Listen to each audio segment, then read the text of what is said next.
আলাইকুম, tiffin BD থেকে বলছি, বাড্ডা আউটলেট। আজকে আমরা আপনাদের সাথে আমাদের শর্মাজের রেসিপিটা এটা শেয়ার করব। আমরা আমাদের প্রত্যেকটা খাবারে সানফ্লাওয়ার অয়েল, ব্রাউন সুগার আর আমাদের পিঙ্ক সল্ট এগুলো ইউজ করে থাকি অ্যাজ অলওয়েজ।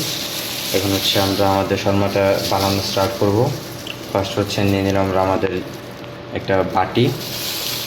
এটাতে ফার্স্টে আমরা দিয়ে দিব একটু গাজর, তারপর এটাতে দিয়ে দেবো একটু চিকেন,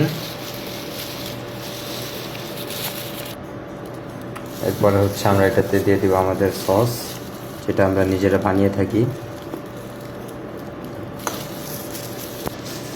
এখন এটা আমরা ভালো করে মিক্স করে নিব।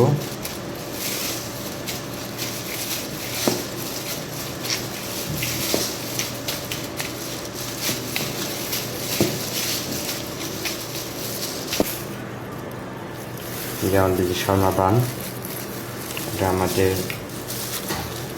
অনেকটাই বড় হয়। আমরা সবসময় কাস্টমারকে ভালো জিনিস দেওয়া ট্রাই করি।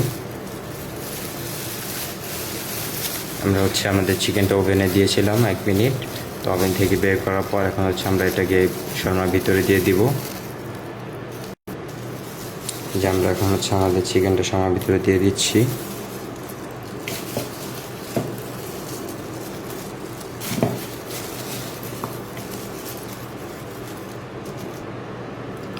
যে আমরা আমাদের শর্মার ভিতরে চিকেনটা দিয়ে দিয়েছি। এখন আমরা আমাদের যে মোজারেলা চিজটা এটা দিয়ে দিব। এই যে আমাদের শর্মা চিজ দেওয়া হয়ে গেছে। এখন সেটা আমরা ওভেনে দিয়ে দিব। এই যে আমাদের শর্মা রেডি হয়ে গেছে। এখনও গরম আছে, ধরা যেতেছে না। এই যে আমাদের চিজ মেল্ট হয়ে গেছে। আর আমরা তো ভিডিও ফার্স্টেই বলে দিলাম, আমাদের টিফিনে সবসময় সব খাবারেই সানফ্লাওয়ার অয়েল, ব্রাউন সুগার আমাদের পিঙ্ক সল্ট ইউজ করে থাকি আমরা।